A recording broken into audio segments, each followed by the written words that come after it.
Hey everybody, so in this video we're going to talk about in-text citations, paraphrasing, and quoting. These are all discussed in the APA book. In fact, let me grab my copy here. In chapter 8, the entire chapter is on in-text citations, so how to credit works in the text. So you'll want to read that chapter and make sure that you understand that one.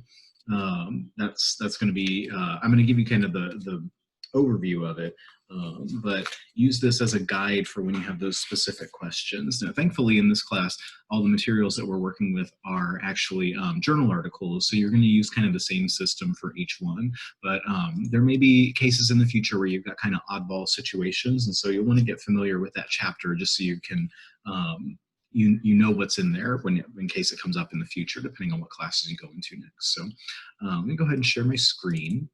So we'll go ahead and jump right into this. So the first thing is just to understand the difference between in-text citations and then the references list. So the in-text citations, that's when in the text, right, in the paper that you write, you provide a citation where you're citing the source. So cite means to refer or make a reference to something. So in the text, we don't want to put a lot of information in the text. So if I had, if for example, let's say this Carmona article. It's from 2004, March 2nd. It's titled The Growing Epidemic of Childhood Obesity. It's some testimony before the Subcommittee on Competition, Foreign Commerce, and Infrastructure of the United States Senate Committee on Commerce, Science, and Transportation. I don't need all of that information here in the text, right? If I were to put all that information in there, it would be hard to read what the student wrote, right? Because it would just be cluttered with all of this information. But we do need in-text citations because the reader needs to know if some information, so two of the medications, fenfluramine and dextenfluramine, were withdrawn from market because of severe side effects. If I'm reading this and I say, I want to know more about that, then I need to have an in-text citation so that I don't have to read through all of this person's references to find something about fenfluramine and dexfenfluramine, right? So yeah, I'm sure you've been coming across this in your research. This is just kind of standard for all research, and you hopefully did this in English 101 as well. Now for APA, there's some specific things that we're looking at and looking for that's different from, say, MLA formatting or Chicago style formatting or any other different styles you may have encountered in a previous class. So in APA, we call it the in-text citations. We have two types, which we'll look at in a minute. We've also got the references list, which appears at the end of the work on its own separate page. In MLA, this is called the work cited.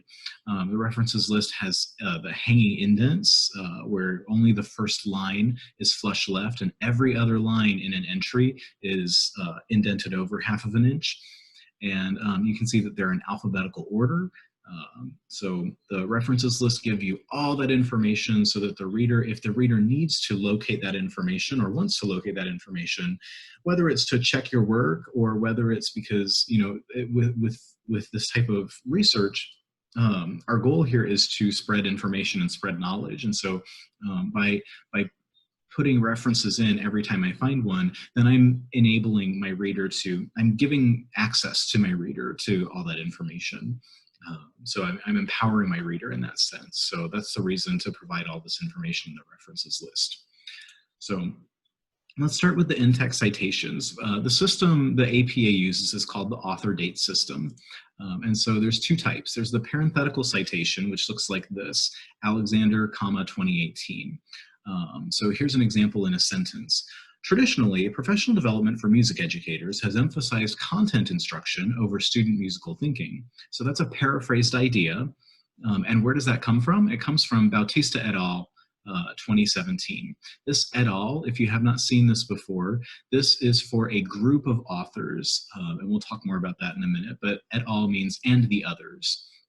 So you've got the name of the author and the year.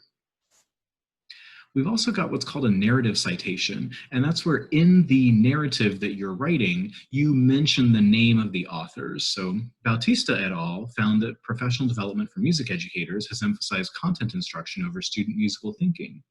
Well, in this sentence, we're mentioning their names, so we don't need to put at the end of the sentence Bautista et al. 2017 here. That would be redundant to repeat their names. So if you are just talking about the facts and the information that you found in the source, then you'll put all that information in the citation at the end.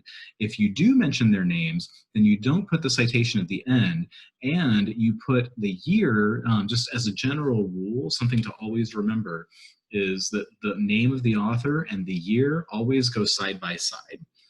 So if it's a narrative citation, they go side by side in the text. And so the 2017 is the only thing that goes into parentheses.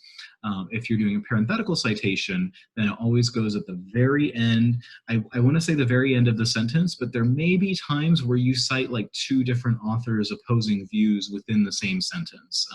Then you just put that citation, that first citation at the end where that first idea ends, maybe comma, and then whatever the second idea, and then that second citation at the end of that one.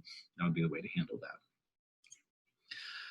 Okay, so functions, how do in-text citations function? So let's start with the first thing that in-text citations do. When I see this thing in the text that says Alexander 2018, it tells me where to go in my list of references. So the reference list is in alphabetical order, right? So I know that I'll go search for the A. Now, what students will sometimes do, let's say the Alexander 2018, let's say this article appeared in the journal Nature. Sometimes students will put Nature in parentheses because they think, well, it's coming from Nature, and so I'm telling my reader where to find the information. But I need to know where to find, when I read it in the in-text citation, I need to know where to find it in your reference list, not necessarily where, like what book to go get and find. So the author's name always appears first in the in-text citation, the author's name always appears first in the reference list. So that's why we need that author's name in the in-text citation. And it also provides where in the source itself. So sometimes we're not summarizing an entire like 20-page study into one sentence. Sometimes we're referring to a specific fact from a study in our one paraphrased sentence. So take a look at this example, the fenfluramine and dexfenfluramine example again. So that Yanofsky and Yanofsky study from 2002, that's maybe like 20, 30, 40 pages long. So let's say my reader reads this information and they're like, ooh, I want to know a little bit more about how those got withdrawn from the market because of the side effects. But I don't necessarily want to read like 40 pages written by Yanofsky and Yanofsky in order to find it. That's where the page number comes into play. So when you're referring to a part of a source or a detail or a fact from a specific source, you'll provide the page number to your reader. And again, this is just a convenience. It's providing access to the reader so that they don't have to jump through as many hoops to find information. And this is a principle of not only technical writing, but professional writing as well, right? So if I'm writing an email or I'm writing like a manual, how to do a job for my employees or something like that, then as much as I possibly can, if I can provide my reader the information they need so that they don't have to go hunting for it, then I'm achieving my goal. Like I'm treating the reader's time as more valuable than my own. It takes me a few extra minutes to double check, oh, what page was that on? But it saves the reader, an hour or two of reading through 40 pages to find the bit of information that they need. So that's why we provide those page numbers for specific information. So that's what in-text citations do. That's what they're for. They tell us where to find it in the reference list, and they tell us where, once we get that reference and once we, find that book or that journal or whatever, find where in the source itself can we read more about this fact. So here are some things that an in-text citation does not do. So it does not include titles. So like I was saying, don't put like Nature because that's the title of the journal article. The only exception is when you are disambiguating. That means when you have maybe multiple sources by the same author, then you will sometimes include title information. Not always, there's exceptions. And so you can find more information about that in chapter 8.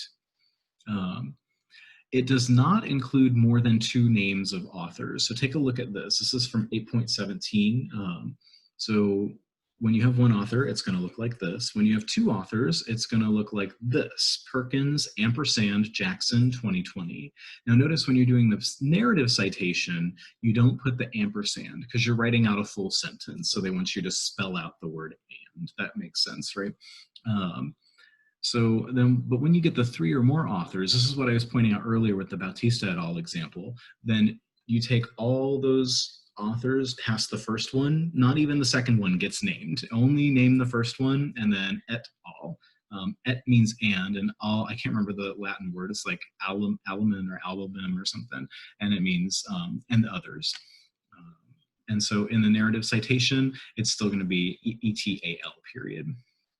It's a little funky. Notice there's a period followed by a comma there. So when you've got that period, you just period, comma, and then go on with that. Do not include URLs. Nothing. Remember on the first slide I was saying like in-text citations are meant not to be cluttery. Like do not clutter up your text with URLs, which can sometimes be just terrible. Do not employ footnotes. So sometimes students will put like #1 for the first source and #2 for the second source. We're not enumerating any of the sources in APA formatting. And again, the example paper on page 61, you can see how that works. So this one on page 61, if you turn to that page, you can see in here the different examples. Like just read through it just to get a grasp on it. This paper on page 61 is a lit review. It's the exact same type of paper that you guys are going to end up writing in this class. And then you can see starting on page 66 is the list of the references for that paper. So you'll want to check that out as well.